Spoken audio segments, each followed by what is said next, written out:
Breaking tonight, a big story involving Hillary Clinton and a powerful businessman who was funneling millions in donations to her family foundation while possibly violating the U.S. sanctions on Iran. Sanctions Mrs. Clinton was supposed to enforce. Welcome to the Kelly File, everyone. I'm Megyn Kelly. There are serious new questions tonight involving Hillary Clinton and the man seen here, Victor Pinchuk. Mr. Pinchuk is the fourth richest man in Ukraine, the owner of a massive pipeline company, and reportedly the man who gave more to the Clintons' family foundation than any other individual. A report now released by Newsweek magazine alleges that Mr. Pinchuk's company may have violated U.S. sanctions on Iran, done business with Iran in 2012 and possibly beyond that year, by delivering nearly $2 million worth of steel pipes to Iran for pipelines. That's a no-no. Hillary Clinton was Secretary of State at that time and happened to be the person charged with holding foreign entities responsible for violating U.S. sanctions on Iran. During that same time, between 2009 and 2013, the Clinton Foundation received at least $8.6 million from the Victor Pinchuk Foundation, and Pinchuk has pledged more than $20 million more and hasn't been charged with violating U.S. sanctions on Iran. We have a big lineup tonight on this. Howie Kurtz is here on the media's handling of this story. It's been ignored entirely. Chris Direwalt on the possible political fallout for Mrs. Clinton. And the Wall Street Journal's Brett Stevens is here. But we begin with Trace Gallagher, who has more on Mr. Pinchuk and the story. Trace? And Megyn, make no mistake, the Interpipe Group is a major global player when it comes to manufacturing steel pipes, including those used in gas and oil distribution. The company, as you said, owned by 54-year-old Victor Pinchuk, the fourth richest man in Ukraine, the largest individual donor to the Clinton Foundation. Pinchuk has known the Clintons for 9 years and has reportedly become very close friends with Bill Clinton.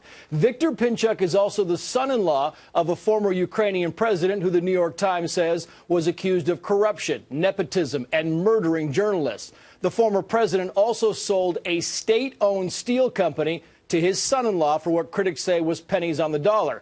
Now, back in November, former Congressman Republican Steve Stockman raised a red flag with the U.S. Treasury Department over Interpipe's dealings with Iran. Stockman was concerned that Interpipe was circumventing U.S. sanctions that prohibit any single invoice of more than $1 million to Iran's oil and gas industry. Newsweek now claims it has documentation that confirms a series of shipments from Interpipe to Iran in 2011 and 2012 with invoices totaling millions of dollars. Now, some argue that U.S. sanction laws are not well defined and that Interpipe may not be in violation, but Interpipe also has a subsidiary right here in the U.S., and that alone might qualify the company for crippling penalties like denying it access to both the U.S. market and U.S. banks. Back in 2012, a Chinese oil company with no U.S. base of operations was penalized for ignoring U.S. foreign policy. Of course, the State Department is in charge of policing the list of foreign companies, and at the time, the head of the State Department was, of course, Secretary of State Hillary Clinton. Interpipe has responded to Newsweek's story, calling it inaccurate and potentially libelous, saying, quoting here, Interpipe has complied with the sanctions to the letter. Any allegation to the contrary is completely wrong. The alleged evidence of alleged violations is either falsified or the authors have been misled in the interpretation. Experts say, violation or not, this is why even some Clinton supporters believe taking donations from foreign companies is a bad idea. Megyn. Trace, thank you. Joining us now with more, Brett Stevens, a columnist for the Wall Street Journal and author of America in Retreat, The New Isolationism and the Coming Global Disorder. Brett, good to see you. So this is a significant story that right now is on Newsweek. They posted it on Saturday. And this is as close as we've seen so far to a direct suggestion of a this for that deal, where this guy made millions in donations to the Clinton Foundation, and according to this former congressman and according to Newsweek, which claims to have seen the documents, he was providing oil supplies basically to Iran, which is a no-no under U.S. sanctions, and faced no penalty, which he denies. But Newsweek and this former congressman seem to think he did. Well, look, this is to me, this is just an emblematic story about the way the Clintons do business, the way they've done business for a long time, since their days in Arkansas, all the way into the present. Look, if Hillary Clinton has a theme song for her campaign, it should be Blurred Lines. Because here we see a perfect example of the blurring of her functions as Secretary of State, as a political figure, as a person with responsibility over a major philanthropy, and then in terms of her private interests. I was at a conference in Ukraine just a couple of years ago, sponsored by Mr. Pinchuk, and who, of course, were the star guests, the guests of honor, Bill and Hillary Clinton. Hillary Clinton gave. They're very tight. Bill Clinton is among his close friends. Bill Clinton went to his birthday party, his 55th birthday party. I think it was his 50th birthday when he flew in Cirque du Soleil into a town in France. That's nothing. I did that for my last birthday too. But and then he went to Bill Clinton's 65th birthday party. I mean, they're tight, and this guy's given so much money, millions of dollars, and I think 65% of the millions that he's given was given to the Clinton Foundation during the years that Hillary was Secretary of State, which raises. It just underscores the problems that she is going to face if we have a diligent press corps in taking a hard look at what she did or didn't do for those companies while she was secretary. Right, and I think that it's going to be very difficult to prove anything one way or the other. It is true that sanctions laws can often be very imprecisely drawn. It's not clear precisely what's under sanction. But it gets to the point that the Clintons inhabit this area between outright corruption and actual ethical conduct, and that's the world of sleaze. That's the world of connections. That's the world in which people have access to the Clintons or are somehow buying access to the Clintons. I mean, to give you an example, the New York Times last year took note that Chelsea Clinton gets about $75,000 or as much as $75,000 a speech for speaking on subjects like diarrhea, which is a subject she says she's passionate about. Well, in the third world, she's talking about kids dying from I understand that, but why do people pay that kind of money? Why do people want the Clintons at their... it's not just to meet Chelsea Clinton? I suspect it's not to learn more about diarrhea as a scourge in the third world.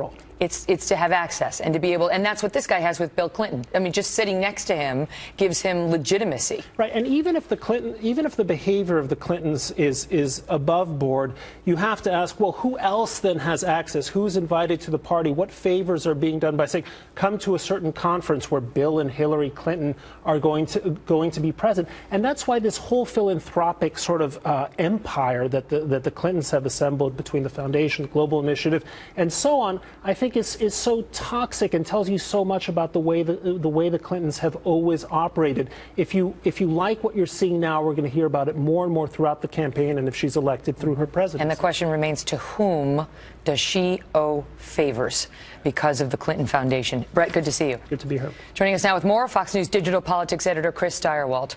So, how bad, if at all, is this? Well, look, perhaps it is true that Pinchuk and others who have unsavory associations or these people who are not exactly the kind of folks that Mr. and Mrs. America want to see hanging around with their future president, maybe these people are all fools. Maybe they give all this money for nothing. Maybe they, instead of giving it to the Red Cross or some other charitable place, they give it to the Clintons in hopes of access, and they never get any. But that's billions of dollars worth of mistakes that people have been making over the years. Mm-hmm. And for Hillary Clinton, here's the deal. You remember Mark Rich? Remember what he was in trouble for? He got a pardon from Bill Clinton in the flurry of activity at the closing days of the Clinton presidency. He got a pardon because he was on the lam in Europe for violating rules for trading with Iran. It was so serious that he was trafficking in oil with them, that it was so serious he was facing enormous penalties, big enough that he fled to Europe and stayed there, and then somehow, magically, at the end of the Clinton presidency, got a very nice pardon deal. Mm-hmm. A deal pushed by Eric Holder. Well, yes, a deal ratified. Eric Holder checked off on it at the end, which I'm sure he has regretted to this day.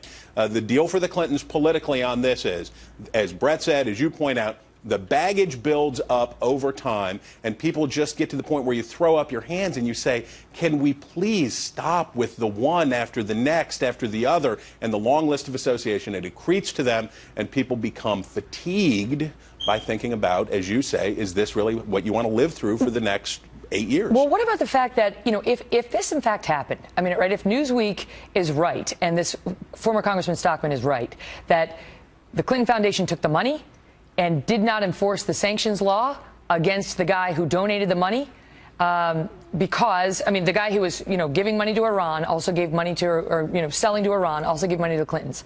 And if they're right that Mrs. Clinton looked the other way because he was making the donations to her foundation, the Democrats are not going to be happy. I mean, aside from the ethical issues, that's a direct undermining of President Obama's policies, the sanctions he put in place, helped put in place. And that's the key. This is not a story about Republicans don't like Hillary Clinton and here they go again. This is Hillary Clinton undermining what is the cornerstone foreign policy initiative of President Obama. That's the allegation against her. That's the claim in this Newsweek article, is that Hillary Clinton was either by inference or action, if you want to take the claim to the next level, inference or action, undermining the president's policy on Iran and making the situation weaker. This does not sound like a good time to throw into question how well the sanctions were enforced, just as the president's trying to get them lifted, saying that they've been effective and they worked.